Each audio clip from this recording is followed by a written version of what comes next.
Hi, everyone. So today we're going to be talking about integrated marketing communications. We had talked about that a little bit briefly last week, and I'm going to continue talking about it today, and we'll do a little bit of a review with an exercise in class on the next time we meet.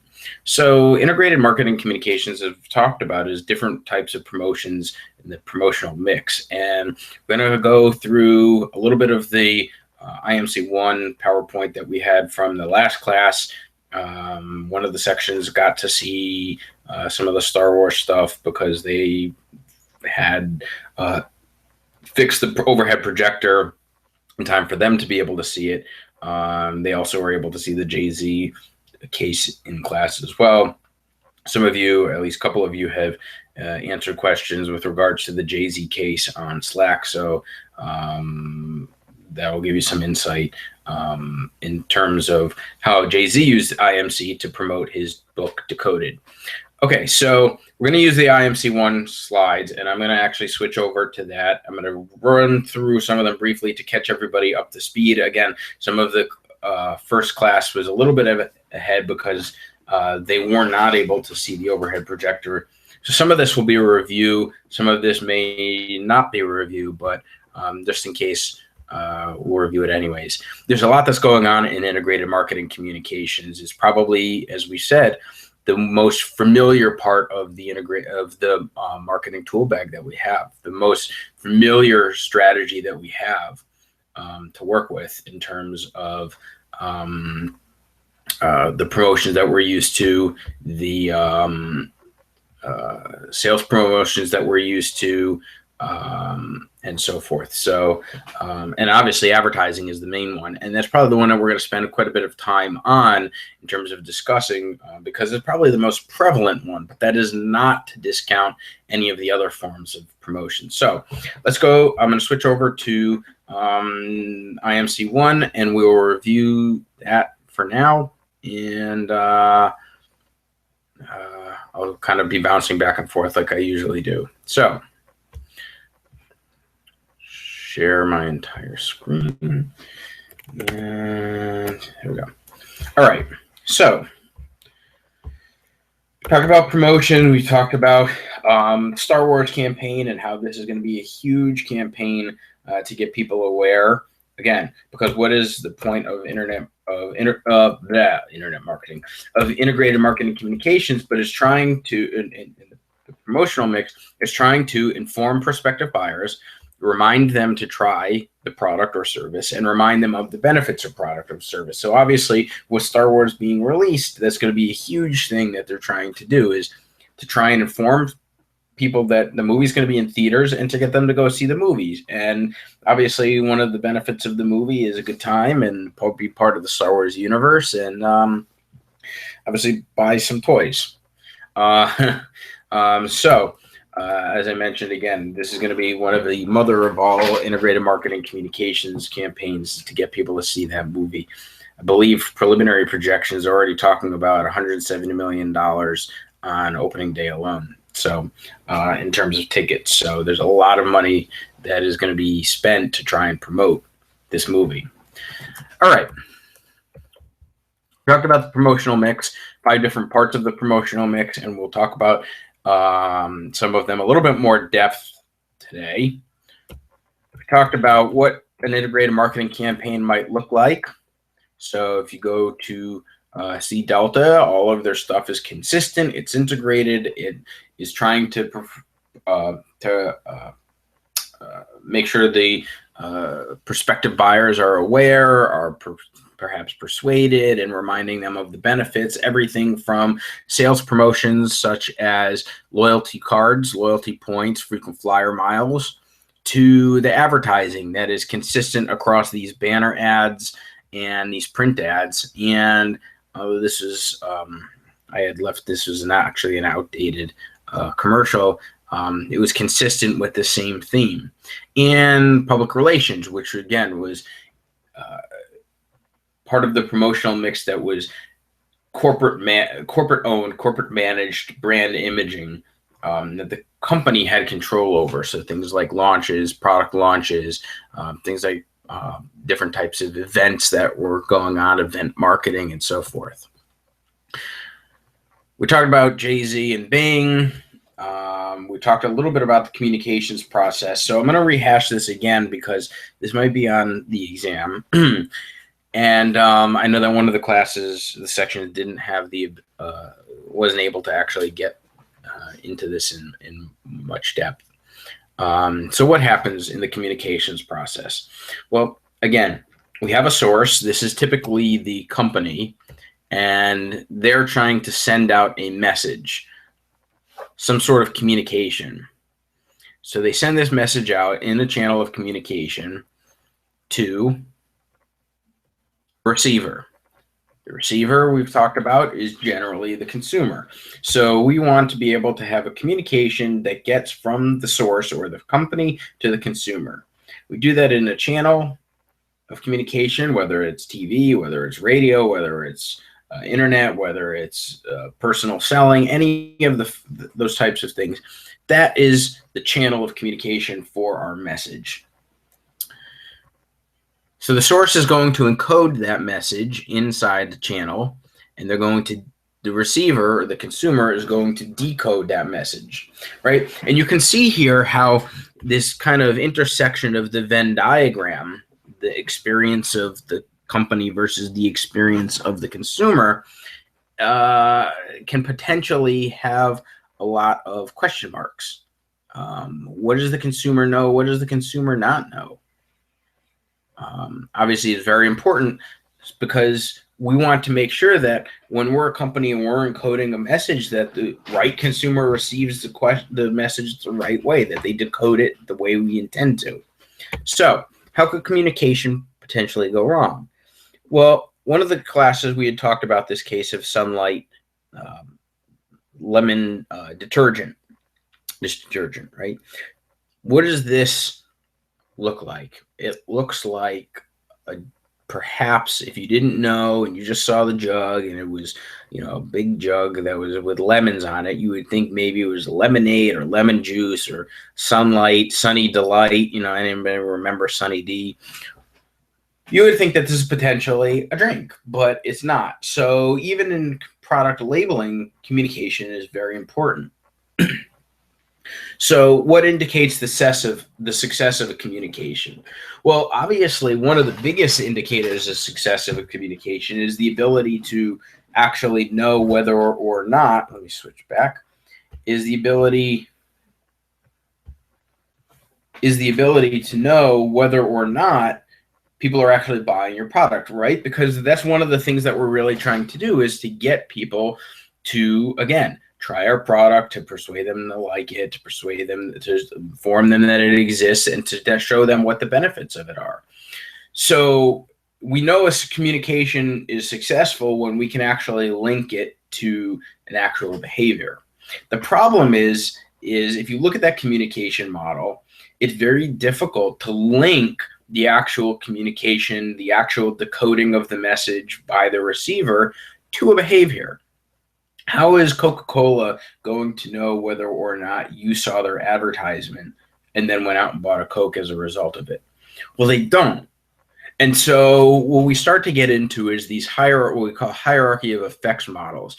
And what we're trying to do is we've, over research over time in the field, mapped out the best way to show that if this happens, then this happens. If this happens, then this happens. And if this happens, then a consumer will buy the product or the service, okay? So this hierarchy of effects model is a very linear and logical model that is based and has been researched very piecemeal to put the model together. So that way we understand, no, we cannot find the direct cause and effect of a communication led somebody to buy this. The advertisement led somebody to buy this. But we can assume that if we start in this part of the very beginning of the model, the very first step, that if we're successful with the consumer, they will continue down ultimately towards a purchase. Okay, so let's go back to the slides for a second. Whoops. screen.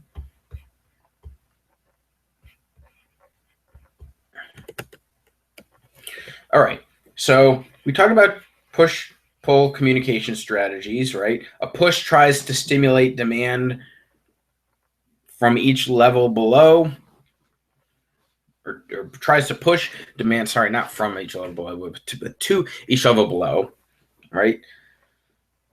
So information flows downstream to the different intermediaries. In a pull strategy, and in one class we talked about Viagra ads, direct to consumer ads, as an example of this. The manufacturer tries to stimulate demand directly by promoting to the consumer. Okay, so these are two totally different types of communication strategies. One goes from information flows from the manufacturer to a wholesaler to a retailer to a consumer. So if you think of personal selling or sales promotions, those are demand stimulation that actually go downstream. A personal seller, right, a sales force, a member of the sales force goes from a particular company, from GE to a wholesaler, to an agent, to a retailer, and the retailer then approaches the consumer. With a pull strategy, the manufacturer goes directly to the consumer. So again, we talked about Viagra, one of the biggest, most multi-billion-dollar brands there is. Well, instead of trying to get doctors to prescribe Viagra to consumers, what Pfizer ended up doing was they actually ended up marketing directly to the consumer and saying, look, here we are. So we're informing you that we have a product that's available, and here's what you should do. Here's why it is working. It increases your libido. And what are some of the benefits? Well, your romance will be much better. Your marriage will be better. Your relationship will be better, all because of, your enhanced libido. As a result, the consumer would then go back to the retailer, which would either be the pharmacy or, in a specialized instance, the doctor. And the doctor would then go back to Pfizer or a wholesaler, in this instance, maybe a sales rep from Pfizer, who then goes back to headquarters. So that's what we call pull strategy, where the manufacturer tries to pull the consumer upstream, tries to pull demand upstream. So you see that frequently using advertisements, obviously, in this instance, using sometimes sales promotions, where we have something on sale, something on discount, where we immediately get the consumer wanting it. Think Black Friday just happened. The consumer wants particular products, so the consumer asks, has very high demand as a result of sales. And then direct marketing, right? Catalogs, email blasts, text messages, websites, even all of those things are set up to be able to market directly to consumer, to then come in and demand from the retailer or the wholesaler or so forth. Okay, so we mentioned the hierarchy of effects model, this idea that we cannot actually translate communications or promotions, particularly communications, but some promotions to specific behaviors, to specific purchasing behaviors. So the hierarchy of effects model is a very broad model, of which there are multiple kind of individual specific models within that. The broad hierarchy of effects model goes that a promotion creates awareness in the customer. And then once the customer is aware of a product, they tend to see if they're interested in that product. Does it pique their interest? Do they have any interest in buying it? Do they have any interest in the benefits? Any interest in the attributes? Any interest in the value of it, and so forth? From there, once they've established that they're interested in the product, they decide to evaluate the product. So think about the decision-making process, the consumer decision-making process. How do we evaluate products? Will we use compensatory, non-compensatory modeling? Do we want to have this attribute? Do we need a threshold, and so forth? Then we go through product trials, and then we go through adoption of product, and then subsequent behaviors such as post-purchase evaluation or satisfaction or loyalty, so forth, right? These are the stages a buyer goes through from the initial awareness of the product to the eventual action. So one of the most famous types of hierarchy of effects models and I hint this might be more related on your exam, between a hierarchy of effects and an AIDA concept, is this AIDA concept, right? It is attention, interest, desire, and action. And as you can see, there's 4 of the 5 parts of the hierarchy of effects model. Attention or awareness, interest, a desire, which is this kind of sense that you want to do something, you want to go through with the evaluation and trial process, and then action, which is also this trial process and evaluation. Okay, so this is what determines how involved consumers get with communication. So the first thing is the intent is attention, right? Does the communication lead to attention? Does it lead to thinking? Does it lead to cognitive thinking? Second step, interest, is affective or feeling. So you've moved from this awareness, this cognitive attention, to this thinking and this, sorry, not this thinking, this feeling of whether we're interested or not, whether we want to try it or not, whether we want to go proceed further with this or not. What is our level of consumer involvement? To desire, which is also a feeling, down to an action, which is a doing. So if you see here, you've got these 3 things. These 3, even though we've got 4 things here, we've got these broad thinking, feeling, and then doing, right? We think about the advertisement or the message we've seen. We have some sort of feeling about it that leads us to do something about it or not do something about it. So this is a main model of effects model, a main hierarchy of effects model for advertising, the AIDA model, okay? So we've talked about how communication might lead to a specific behavior. Now, how, in terms of how does it actually do that, right? We know the process of which a person goes through. They become aware, they have some sort of interest, they have a desire to try it, and then they make an action. But how do we actually get from the fact that we are aware of the message, they were aware of the advertisement, we're aware of the promotion, to the actual interest or desire to continue moving down the process, to move down that hierarchy of effects? Well, we've talked previously in consumer behavior about attitude change as being one way that, and one thing that influences our behaviors. And we talked about the elaboration likelihood model as being a way to look at persuasion in advertisements. So in the elaboration likelihood model, just as a refresh, we have 2 different routes of processing. Right. Once we're aware, we have 2 different routes that process attitudes.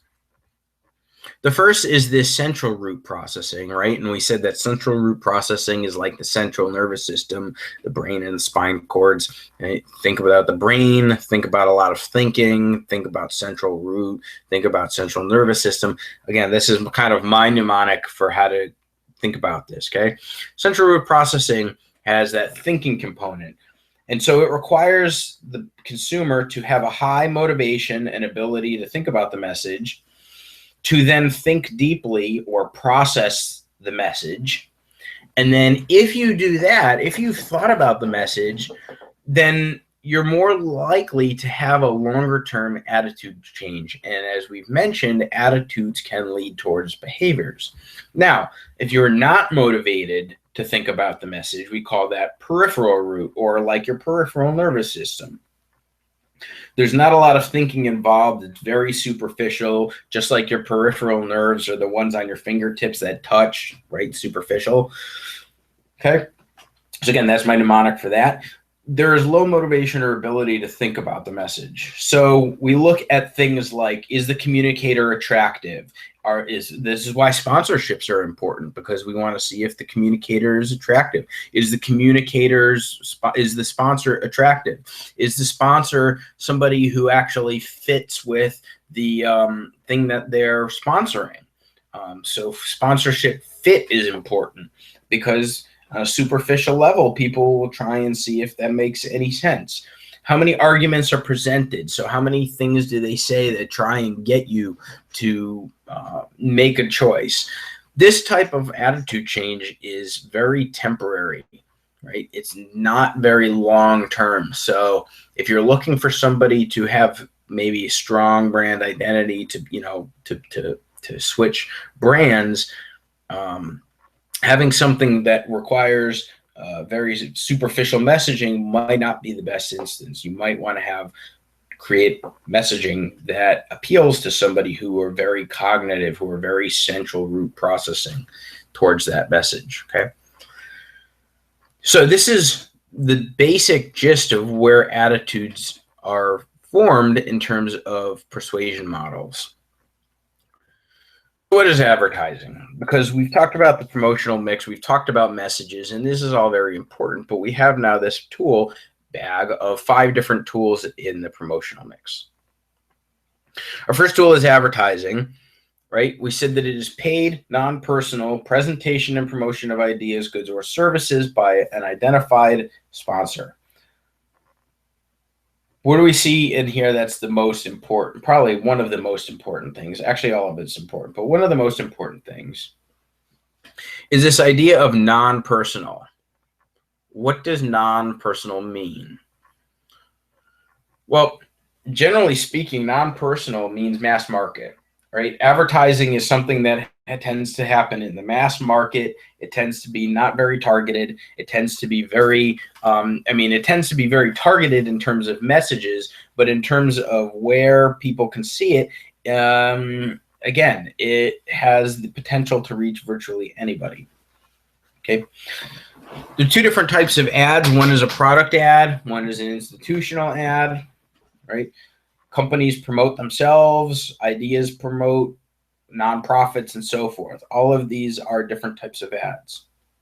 Now, the infamous, back in the 1800s, a storekeeper, John Wanamaker, said, "Half the money I spend on advertising is wasted. The trouble is I don't know which half." So anybody think about why this might be, right? That's an instance I might suggest posting to Slack, the answer to this question. Why don't we know which half of the money is wasted?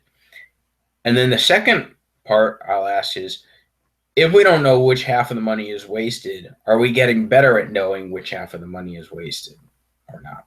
So think about that. Maybe post a response to Slack, start a discussion, because I think that there's some merit to this. This has been a very long time adage, and I think that the internet has changed some of this, what we know about this adage.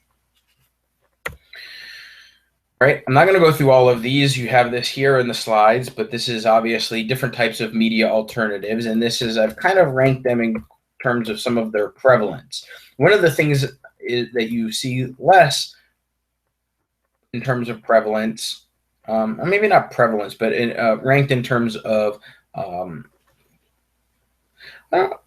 trying to remember why I ranked these this way, other than the fact that I think that outdoor, which I've ranked 7th, generally people forget about billboards, and yet billboards are an invaluable promotional tool, right? Anybody that's driving along the connector would happen to see some of those billboards, or even downtown you see some of the billboards.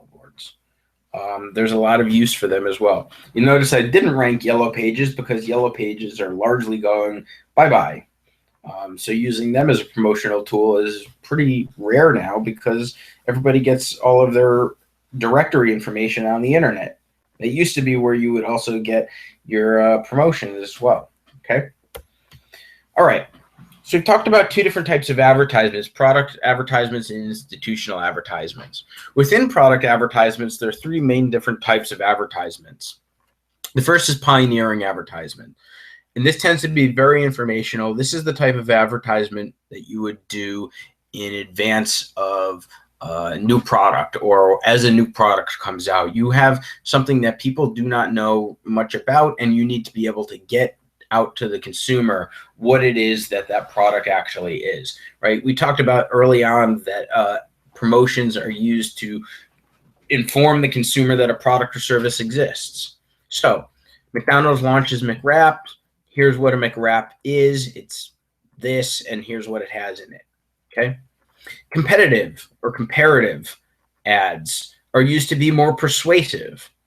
Okay. Some of the Arab cultures actually have kind of a cultural sort of a bias against this type of advertisements. And in several European countries actually prohibit this, right? They actually don't want you to show these types of competitive or comparative advertisements where you're looking at yourself relative to a competitor, right? Some of this is legal. Some of this is cultural. Some of this is that you don't want to see your competitor doing worse. So if you're looking in a global marketplace, these types of ads are actually not shown in a lot of different places. So what is a competitive or comparative ad? Well, probably one of the most well-known ones is the Verizon maps. Right? Everybody wants to know how much more coverage that their wireless provider has versus another one. So they throw a map out that compares their coverage versus AT&T's coverage. Well, like I said, in some countries or some cultures, this type of advertisement is actually frowned upon. You don't look at yourself relative toward, to your competitor. Okay. The third type of advertisement is a reminder or a reinforcement ad. And these are the types of ads that we frequently see for products that are obviously A, not a new product, and B, not obviously doing comparisons for. These are the type of reminder reinforcement ads that are set out to, you would imagine, reinforce that a product is out in the marketplace, right? To remind people that your product still exists out there. Because what happens if, right, think back to the consumer decision-making journey, think back to the consumer decision process. What is the first step? It's awareness, right? And the first step in the AIDA model is attention. And the first step in the hierarchy of effects model is awareness. So if you have a product that's out in the marketplace and people don't really remember it, aren't really reminded of it, aren't really seeing it, how aware are they going to be that the product is there? How much attention are they going to pay towards that product? So even though we know the iPhone 5, now the iPhone 6, the 6C, the 6S, even though those things are well known in consumer society, Apple still has to spend millions of dollars on product advertisements for its iPhones, because otherwise we would not know. We would just forget about it, right? Our awareness, our product awareness of the product, our attention to that product would just not exist. So reminder and reinforcement ads are still very important. So those are three basic type of product advertisements. Now, what do we do to go design the actual advertisement? Well, a couple of things we can do. One is to look at emotional appeals. Look at positives. Think about ads that make you feel happy during the holidays, especially, perhaps, that talk about love, talk about pride, joy, humor, things that make us feel very happy about ourselves, about the time, about family, and so forth.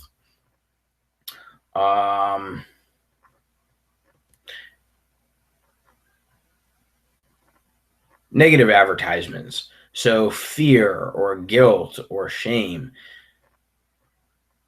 right? If you look at a De Beers commercial, one of the things that you think of is this idea of, well, you need to have a diamond engagement ring because a diamond is forever. What happens if you don't have a diamond engagement ring? Well, does that mean that your marriage is not going to last or things like that? So there's this kind of both positive appeal, the love aspect of a diamond is forever. And this was a marketing campaign by De Beers to get more interest in people buying diamonds.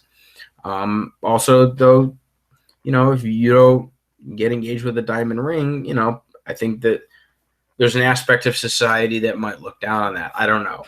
I'm just saying that there are both positive and emotional appeals. A lot of times fear appeals are used in emotional advertisement to try and get consumers to feel, whether it's fear of missing out, like we see here in this diamond commercial, right, or whether it's fear of I'm trying to think what else we might be afraid of. I think fear of missing out is probably one of the biggest fears right now. And I actually was just thinking about that in terms of research, because there's not a lot of work that's been done on fear of missing out as a way to drive sales. I'm just riffing off the top of my head on that one. Sorry. Okay. We have rational appeals, right? We can appeal to quality. We could appeal to a product's economy. We could appeal, even though it's subjective, to the value that a product has. We can appeal to the product's performance, right? You see a car commercial, you know how many miles a gallon it has, you know how many horsepower it has for certain of these types of cars, right? Especially for trucks, which tend, but not always, to be used for work. Right? You need to get a pickup truck. You tend to talk about the quality of the truck. You tend to talk about how much it costs, how much horsepower it has, what it can do, how much it can pull, and so forth. They tend to be very rational ads. They throw in some emotions as well. You know, maybe some sort of positive appeal towards, you know, the patriotism of buying a pickup truck or so forth. So there can be combinations of these types of appeals. Cheerios talks about how it can reduce your cholesterol. Moral appeals, right? Patagonia comes out and they are teamed up with the Conservation Alliance, and they talk about how, you can see here in this little advertisement, giving back to nature is always in style, right? So their whole mission, as we've talked about early in the semester, is to be very sustainable. And as part of their business model, to reflect that, and to reflect that this consumer should be that way as well. So there's this type of moral, sustainable appeal to messaging. That consumers should buy your product because your product is more sustainable. So what happens with advertising relative to products' market share? Because we've talked a lot about products that have large market shares, and we've had products that do not have large market shares, right? Coke and Pepsi both are probably 95% of the market, the two of them, right? So what happens? Well, money, as you can see here, money spent at a certain point,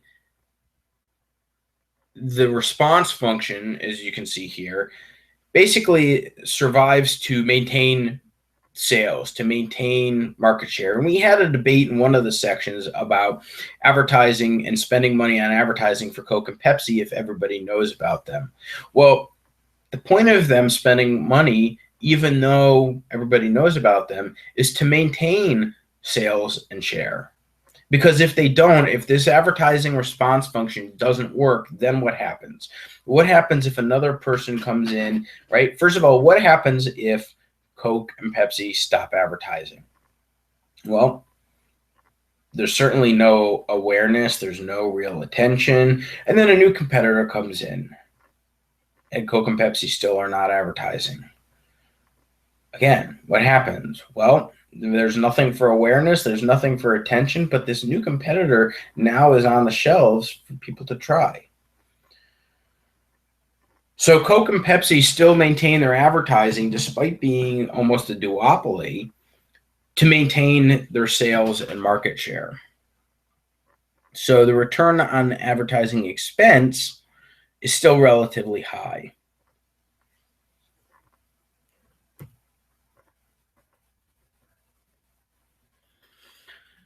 So if you think about a recent advertisement you saw, right? Take a second.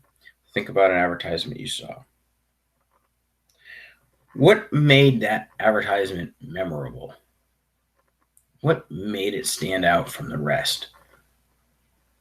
Was it things that we already have talked about? Was it those positive emotional appeals? Was it those rational appeals? Was it that you were trying to figure out why this company still has advertisements on television, right? What makes advertisements stand out from the rest?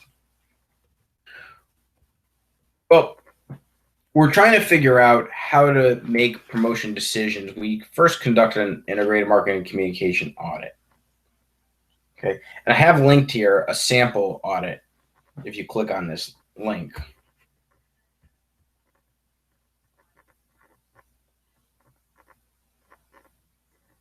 To an audit of Old Spice, right? What is the integrated marketing communications campaign of Old Spice?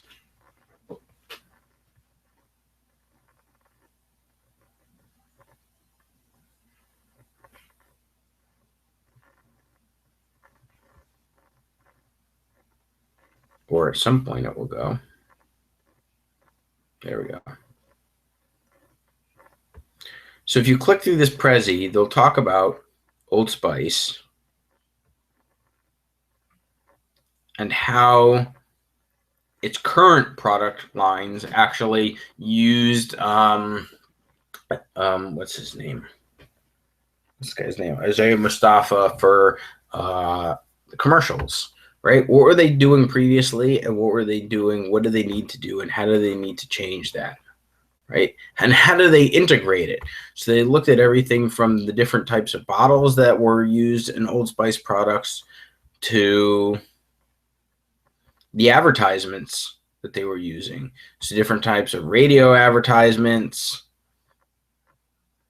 that they were putting on the television. Obviously, the Terry Crews advertisements were important because they actually predated Isaiah Mustafa, to contests that were going on Facebook, to billboards and so forth. So I'm just going to go back because you guys can go through this, right? Whoops. What an IMC audit does is it looks at the internal communication network of the firm. It identifies the key target audiences, which is something that we've talked about extensively, right? Looking at market segmentation and targeting.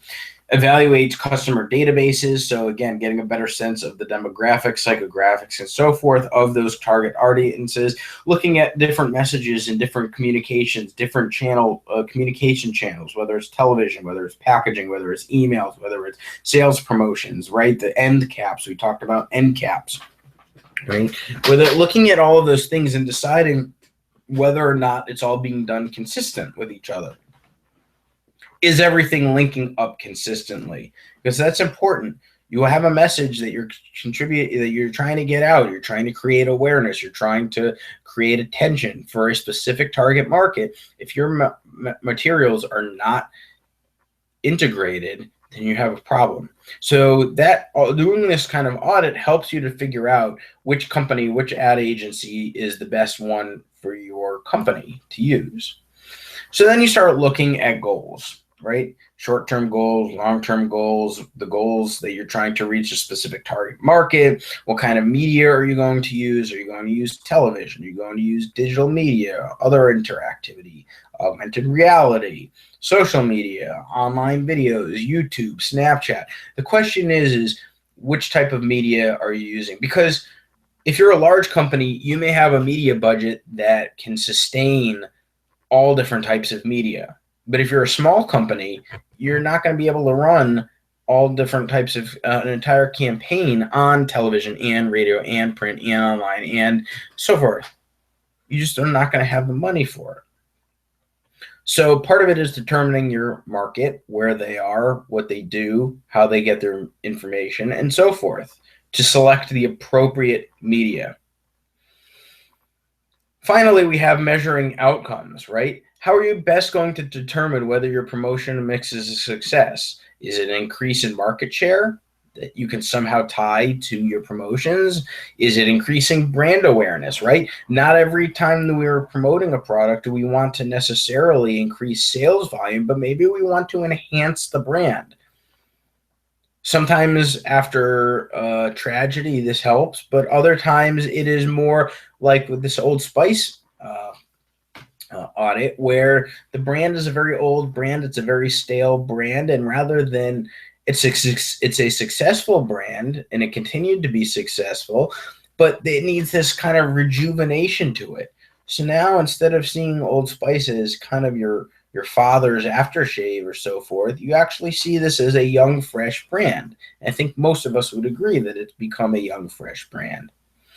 Well, that's more of a branding tool than it is, a pure sales tool.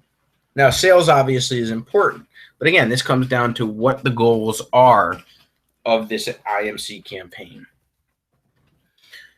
There are different types of budgeting: all you can afford, percent of sales, comparative parity. The book kind of gets into these types of budgeting techniques as well. I'm not going to dwell on them too much here in the presentation, but I would pay attention to them in terms of looking at them in the book.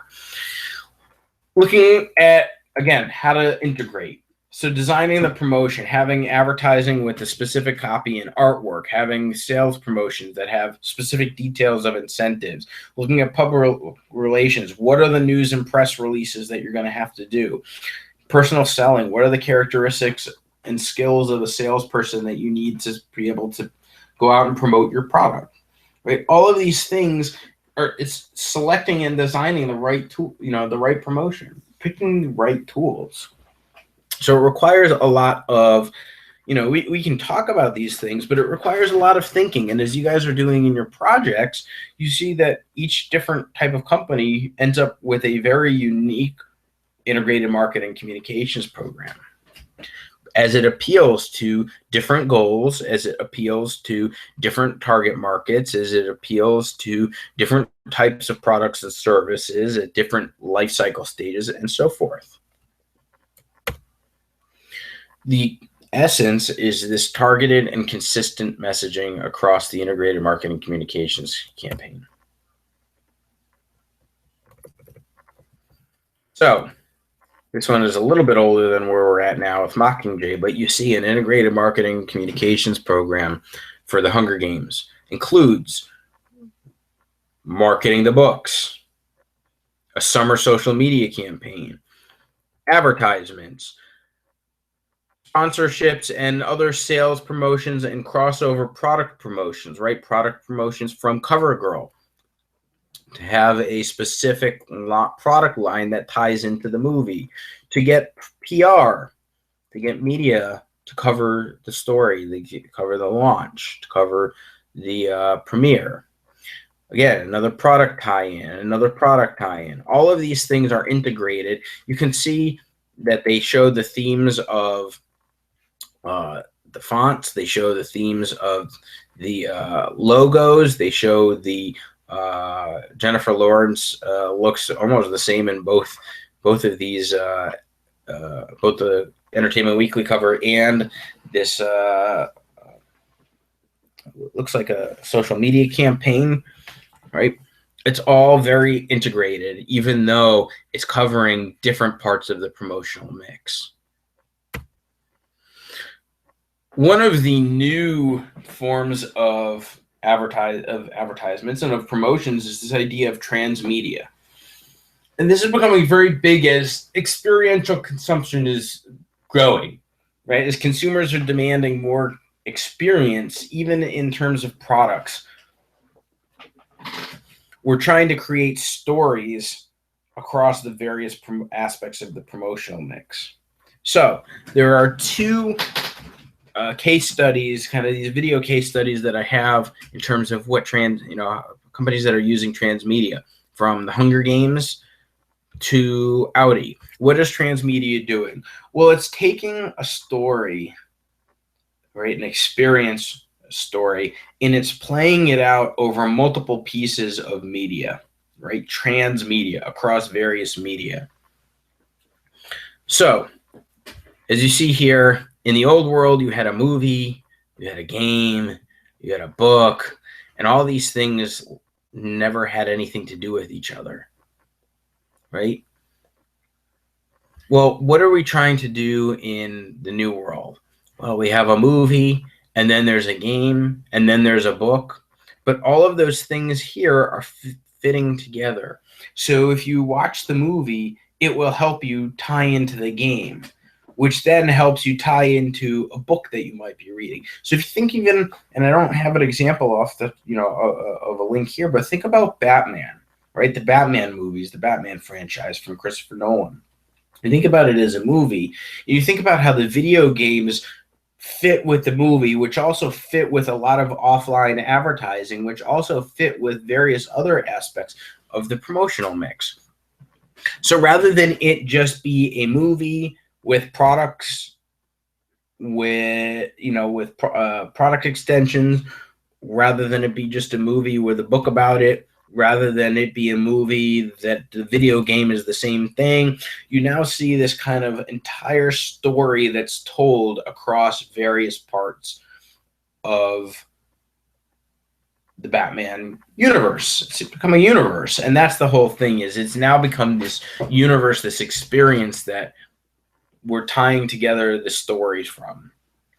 We're jumping from a Facebook promotion to a movie to a video game and so forth, to even in-store promotions, right? Where you use your phone to tell you to go do something in the store, right? You're playing a game and then your phone says, go here or so forth, right? Again, it's tying together experiences over different channels. This is a very useful graph chart about how to balance the promotional mix. It looks at, one, what the different element of the marketing mix, of the promotional mix is. Two, is it mass market or customized? Three, how is it paid for?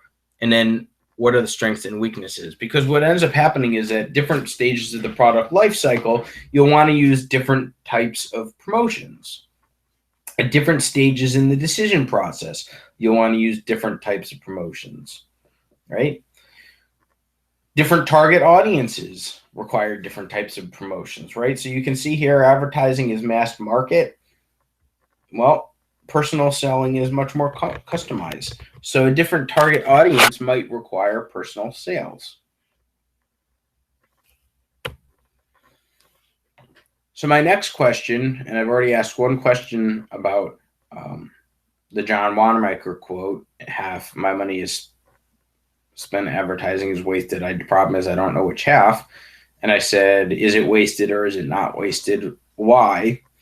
Another question would be, two companies are launching new products, right? We've talked about new product innovation, different stages in the life cycle. Which IMC tools should they use and why? When should Crayola use personal selling? When should Caterpillar use personal selling? When should they use advertising? When should Caterpillar use advertising? And so forth. And why? Right? Because you see two different tools, different stages in the product life cycle, different needs, different demands, different things that they're trying to highlight, different products to inform consumers about, different target markets, different things that people need to be persuaded towards, different things of features that these products offer. Obviously, crayons and bulldozers are totally different. But which tools should they use and why? Give you a hint. Both of them likely don't use everything. Okay? Well, one way of looking at this is to look at in terms of the product life cycle. In the beginning, you're introducing something. You want to use a lot of advertisement to inform people. You now want to persuade people in the growth stage. You want to remind people your product is there in the maturity phase. And then you start to phase out promotions towards the end of the product life cycle as the product goes into decline. Well, different forms of promotions are used at different stages in the product life cycle. It is different when you use advertisements in the introduction phase than it is when you use it in the maturity phase. Why? Because we're using pioneering ads in the introduction phase while we're using reminder or reinforcement ads in the maturity phase. What type of advertisement might differentiate a dog chow attribute from those of competing brands? right? What type of advertising might you use in a growth phase? Probably a comparative advertisement, right? Think back to the Verizon map where you try and compare networks.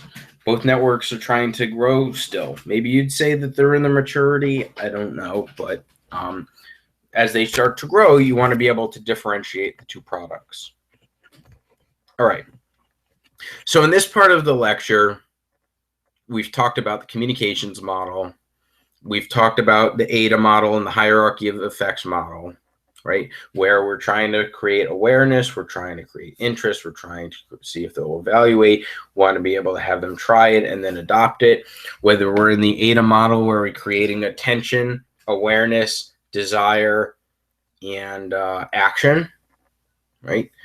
All of these things are trying to link the source of the message to the behavior. And then we talked about the elaboration likelihood model in terms of attitude change. If you have a high level, a high motivation and high ability to think about an advertisement, you will have your consumer will have a much more sustained attitude change as opposed to a low level of cognition, a low motivation, low ability, where they start to think more about superficial aspects of ads, but the attitude change is very temporary. We talked about the promotional mix, right? The 5 different aspects of the promotional mix. We'll go over them very shortly again in our next little bit. And again, we're going to talk about more integrated marketing communications now. So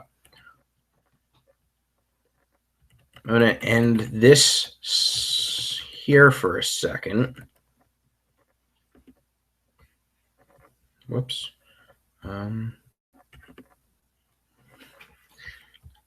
All right, I'm going to stop sharing for a second, and I'll come back to this.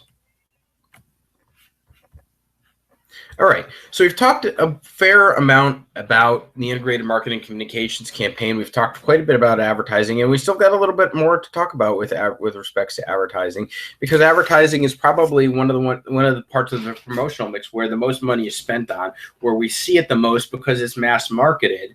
I wouldn't say again that it's the most important, but it serves a different function than everything else in the sales promotional mix. So I'm going to get into advertising in a little bit, and then I'm going to end. I've got a couple of slides in this IMC2 slide deck that I'm going to leave for an exercising class on Monday. That will kind of jog you back into how to create an IMC campaign. Okay, so we've talked at length about advertising, about communications models. We've talked about ADA models, hierarchy of effects, elaboration likelihood, different types of advertisements. Okay, there's a lot going on here in the IMC space, and making sure that all of it is integrated. I even brought in this notion of transmedia, where you take different parts of an experience and have that different places and different communications channels to try and make the consumer put the pieces together for an interesting experience. So let's talk about, where am I on this?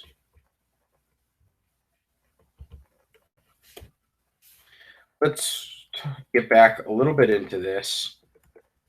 Just wanted to give a little pause where we're just showing slides all the time, but now we'll go back, okay? Oops.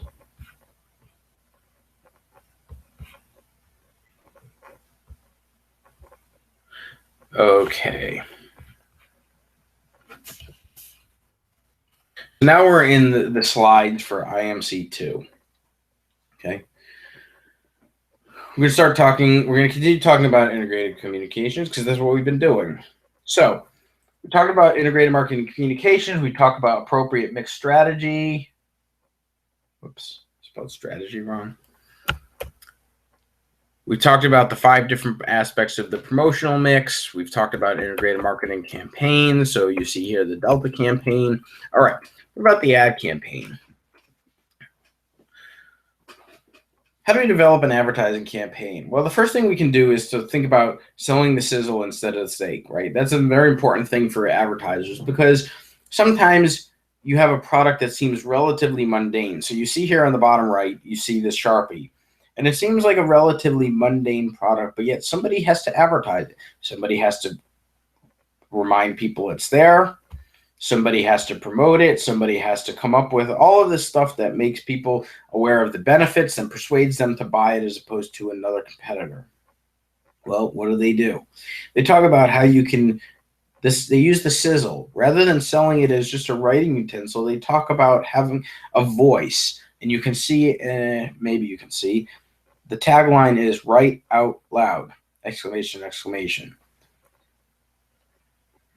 And so it says on the back of this, Patrick, I really enjoyed the last 6 months and the coffee breaks we take every single day. I really hope we continue. And then over it says, ask me out, right?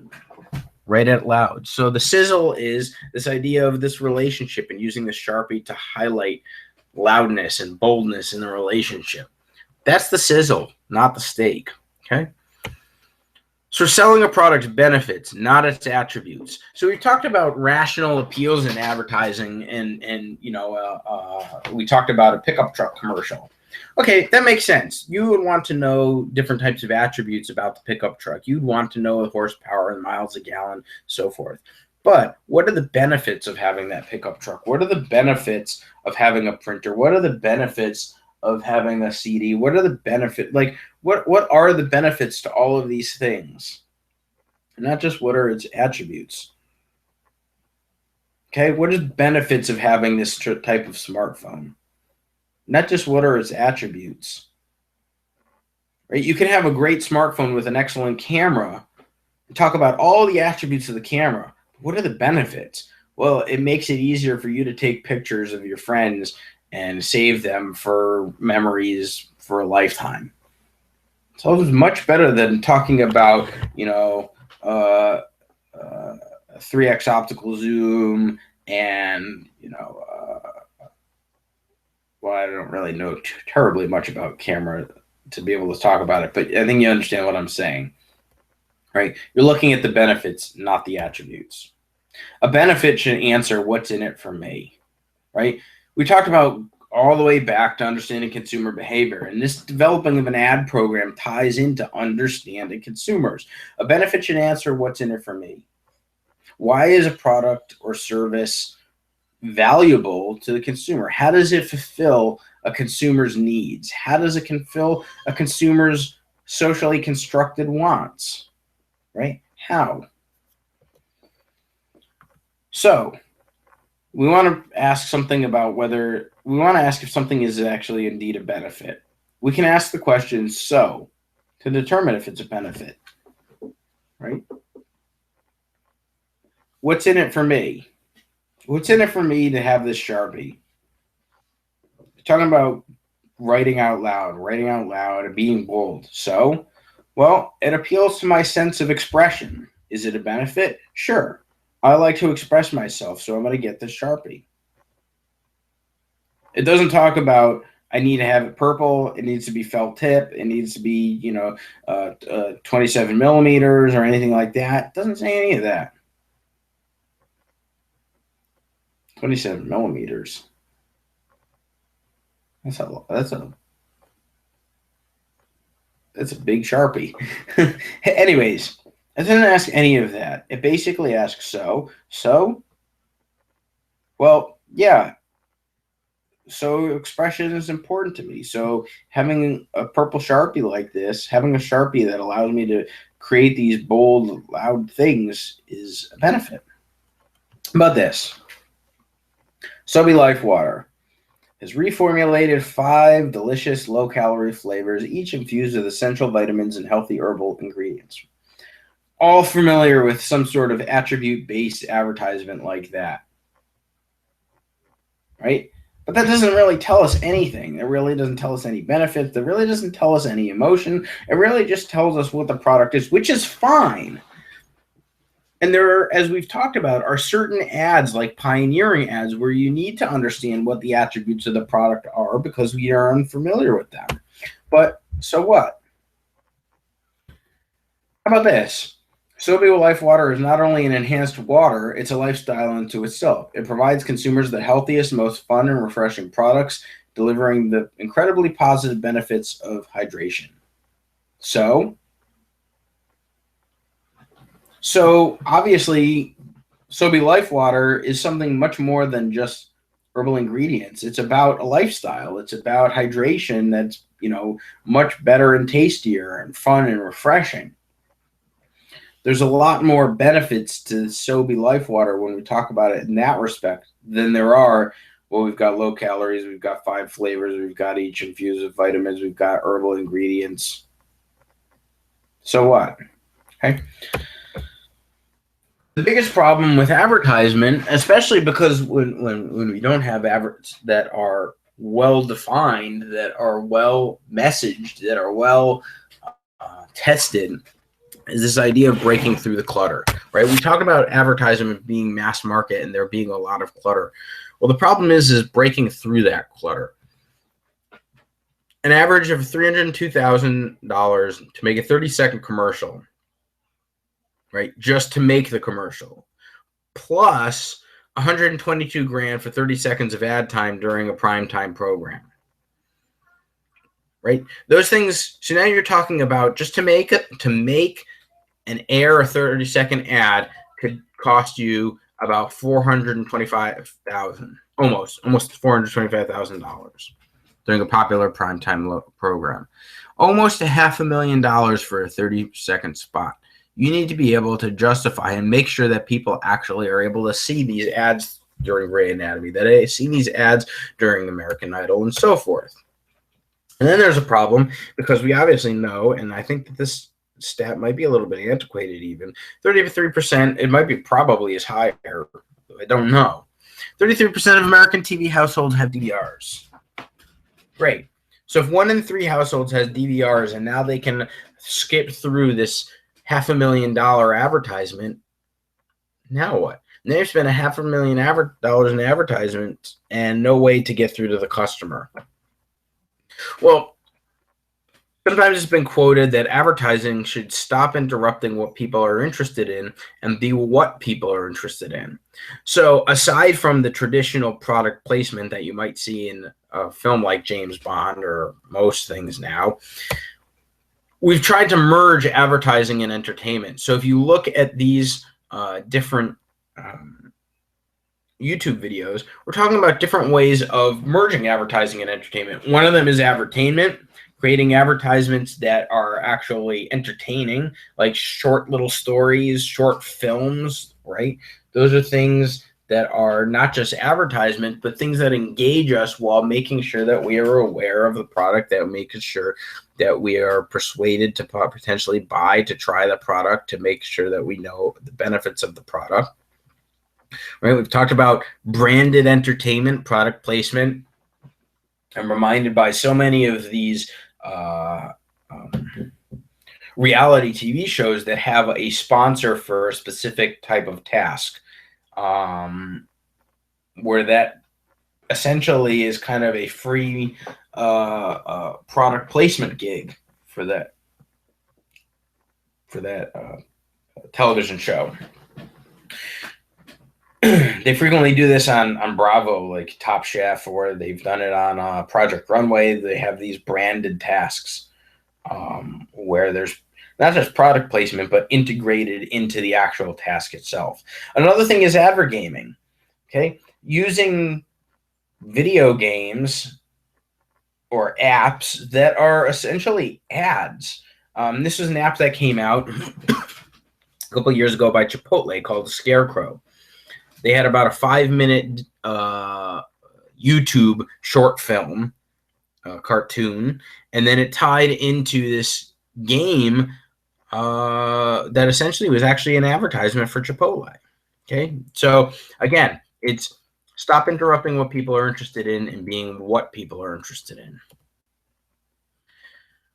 Okay, looking at ad terminology, I want to get into ad terminology, looking at ad testing. These are things that you might potentially want to know for exams. I feel like I'm talking a lot about ad scheduling.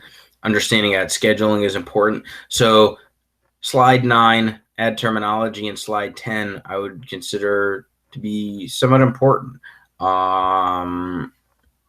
Right? You have the ratings, okay, that television stations are using to show how many households are turned to a particular television show or program. The reach is how many households are exposed to an ad. The cost per thousand, this is very much like we talk about in internet advertising. Cost per thousand, so this is a very impression or awareness-based way of looking at it. How much is the cost per 1,000 impressions? How many, every time an ad is shown, every time an ad is shown 1,000 times, how much does that cost you? The frequency, how many times a person is exposed to the ad. Gross rating points, or GRPs, is essentially the reach times the frequency. So how many times is a person exposed to the message times how many potential people are exposed to that message. The click-through rate in online advertising, how many people were exposed to the ad versus how many people clicked through it. Okay. All important ways of looking at pricing out and figuring out what the best way to get your ad out is. Ad scheduling based on the buyer turnover, the frequency of the purchased product, how often people forget, right? Certain products you use frequently, you don't forget as often. If you use soap frequently, then you're going to want to see advertisements more frequently to remind you to get soap, remind you to get soap, remind you to get soap. You have continuous advertising that happens all the time, intermittent advertising, right, that happens periodically, maybe seasonal, for instance, and you have pulsing advertising or burst advertising, right, where you have lots of advertising, and so forth. Okay, pre-testing ads, A/B testing. This is important. Some people see one version of an ad, some people see another version of an ad, they tweak one ad versus another ad, and they want to see which ad has the best response. They use A/B testing. And if anybody's doing statistics, A/B testing is looked at using basic ANOVA or t-test for statistics, right? Very important. Post-testing ads. How well did the ad have an impact on the consumer, right? We talked about the hierarchy of effects models and the ADA models, attention and awareness being the first steps. Can a person recall the ad if you remind them that they saw it? Can a person recall the ad if you don't remind them that they saw it? What do they think of the ad? How much does it lead to sales and so forth? Those are all very important, I think, to advertisements because you want to see whether an ad is effective or not. Is it going to move the consumer down the hierarchy of effects model? Is it going to make them interested and desiring? If they can remember it without being prompted, right, then maybe it had a more sustained impact on their attitudes. All right, very quickly to go over some of the things, the other aspects of the promotional mix. Direct marketing, use of direct mail, television response, the telephone, direct response, television, email, internet to reach targeted consumers. The critical aspect of direct marketing here is not just the communications channels we use, whether it's catalogs, television, email, so forth. It's the idea that the customer is targeted, that we are directly marketing to the target market. I'm going to reemphasize that again because this is important when we look at the promotional mix. Direct marketing reaches targeted consumers. It is not mass marketed. You can do ads, you can do internet ads, you can do emails and so forth. That's all fine. You can send them out in mass marketplace, but generally, in terms of mass advertisements, that's fine. But once you start emailing, blasting, SMS texting, all kinds of advertisements directly to the target market, we're now talking about direct marketing. That is very distinctive part of what direct marketing is. It is growth and value. For instance, we now have direct orders, lead generation, traffic generation, sending people through the sales funnel. Anybody knows of a company called HubSpot? They're really big on lead generation, and they work with another company called Salesforce. And essentially what they try and do is they target directly to the target market. They send 1,000 emails out. The contacts receive the emails. 30% of them view the email. Another 10% of those people then go to the website, and then however many people then convert to actual sales leads and enter into a sales funnel, right? So for every 1,000 people, maybe less than 1,000 actually will qualify as a sales lead, right? We were trying to drive directly to the target market.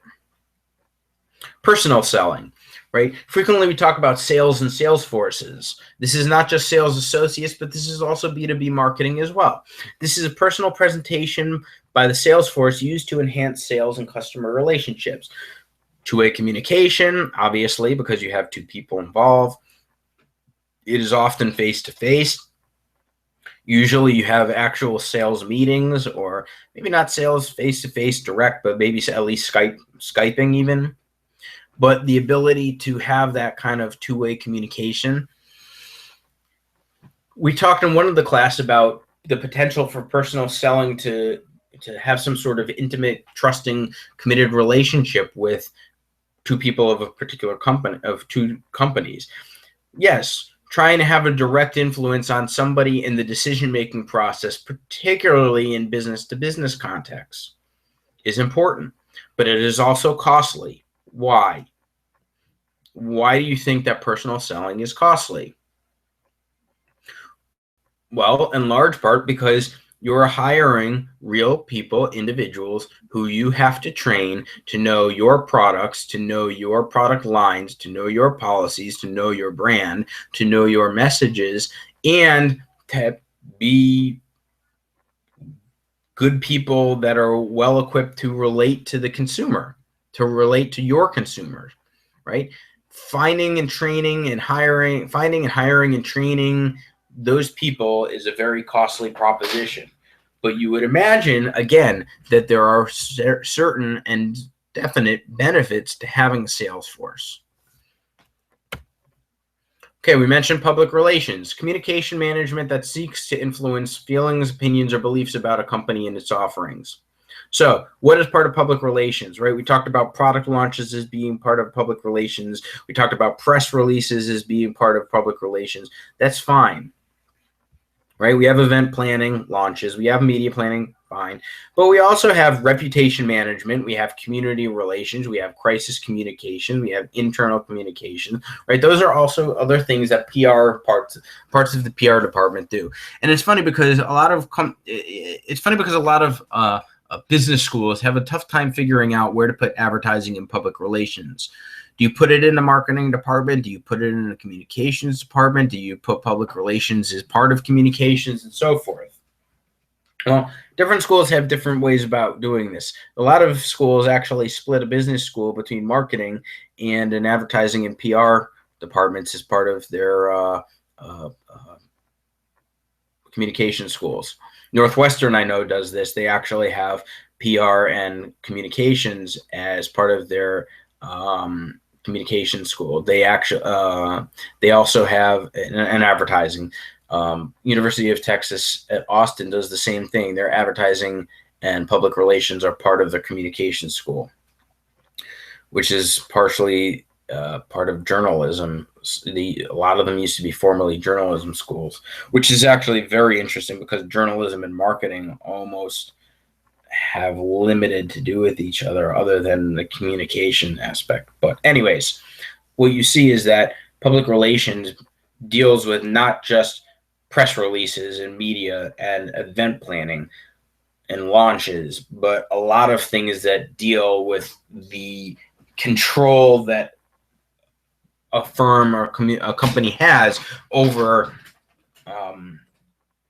how people perceive the company and its offerings. So there's a lot of, let's talk about communication management, but image management as well.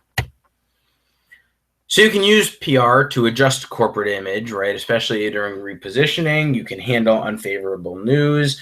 It seems kind of, maybe you might debate the ethics of public relations, but it's obviously a very important piece because, yes, even if BP had an oil spill, which I don't obviously condone or anything like that, but if we look at BP, they have to have people who otherwise are going to handle the unfavorable news that something had happened, and what actually do we do? So they probably use internal communications, they probably use reputation management, they probably use crisis communication, and they probably use community relations. All of those things are parts of the BP's PR efforts to better influence the feelings, opinions, and beliefs about the company and its offerings. Okay. So public relations is used on a wide range of things. Public relations is two-way. We can do it through press conferences, special events. A lot of social media is being used for public relations to put out press releases, to show product launches, to show community outreach, and so forth. Because publicity, like advertisement, is non-personal, indirectly paid presentation of a product, organization, or service, such as a news story, editorial, or product announcement. That is publicity. And I have here a nice little thing that shows the differences between advertising, PR, and marketing. I'm not overly thrilled about it because we've talked about advertising and PR as being parts of marketing. However, like I said, one of the things you'll notice is majorly different is the fact that PR is two-way communication, not one-way communication like advertising is. We've talked about sales promotions, marketing activities other than advertising, personal selling, and public relations that stimulate consumer buying and dealer effectiveness. Think about sales promotions. It enhances, it immediately gets consumers to behave a certain way, immediately gets consumers to go to the store. So sales promotion provides incentive for consumers to buy a good or service immediately by lowering the price or adding value, right? Coupons, giveaways, rebates, coupon packs, discounts, all of these types of things are used to immediately get the consumer to perform some sort of action. So Black Friday comes, or Cyber Monday comes, or Small Business Saturday comes, and you have a deep discount. Guess what? You're really hoping that the consumer goes in on those days immediately to go shopping. Why? So that way they can get the discount. What would happen if there was no sales promotion for Black Friday, right? What would happen if, right, REI this year had done its opt-out, opt-outside campaign, hashtag opt-outside. What happens when consumers don't have those promotions to go into? Will that benefit REI? What do you think? Because I don't know. We don't really know what the type of long-term impact of an anti-branding, an anti-promotion campaign actually has. Sales promotions are cheap. They're easy to measure because, especially on the internet where you can track everything, cookies and so forth, send a tracking signal through. But even if not, you can always send codes in, right? Think about promo codes. How did you know where somebody had heard something from? If you wanted to shop at Kohl's online, you had a promo code. Or, you went to first time buy something off of Birchbox. You had a promo code. Your first time that you had an Uber, right? You put in a promo code and you get a discount. What does that do? It lets you show where a person learned about your product or service. It's easy to track. So what is the goal? Again, as you see here, to drive immediate purchase and influence behaviors. And here is a whole list of consumer-oriented sales promotions, what the objectives are, and what the advantages and disadvantages of them are. Okay, you can see a lot of these are probably very familiar with, ranging from loyalty programs such as Starbucks Stars, ranging from e-rewards, ranging from frequent flyer miles, all kinds of loyalty programs, to point of purchase displays, right? End caps, product trials, rebates, product placements, contests, right? Think about contests and sweepstakes where we want to be able to have a consumer enters to be able to win something, and then obviously have some sort of engagement with that particular product. Coupons, we said, were probably the most ubiquitous because everybody knows about coupons, cutting coupons and sales, right? Consumers, the goal is to influence behaviors, period. Now, sometimes that's good and sometimes that's not. Again, remember, it requires us to know what the objective of the sales promotion is. Is it to drive an immediate behavior? Are we always doing things on sale? Probably not. Why? Because otherwise people are, if everything is always on sale all the time, then how is the consumer supposed to know whether they're getting a good deal or not, right?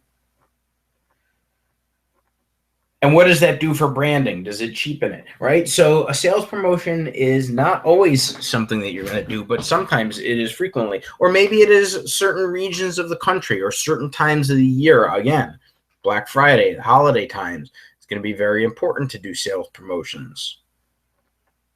Okay. Okay, we have different types of sales promotions here.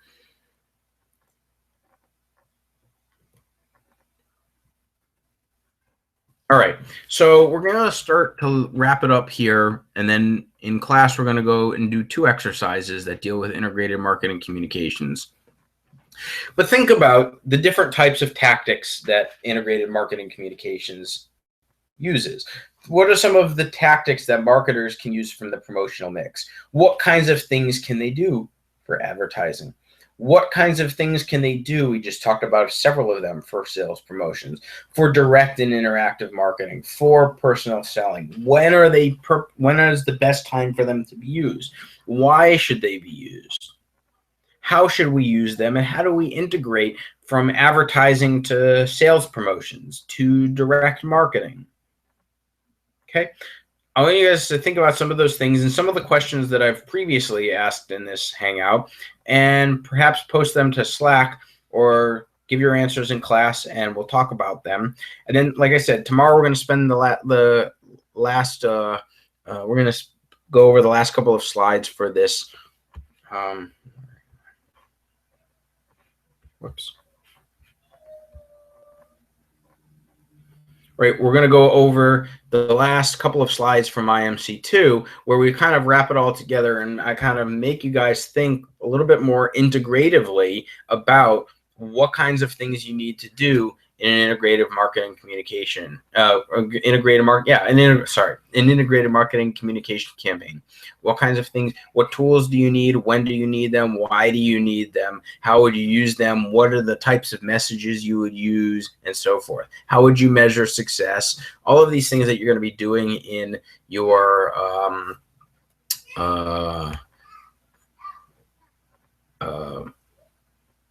projects, and you're doing in your projects anyways. All right, so that is it for me, and I hope you guys are all having a good holiday weekend, and we'll see you guys very soon. Have a good weekend.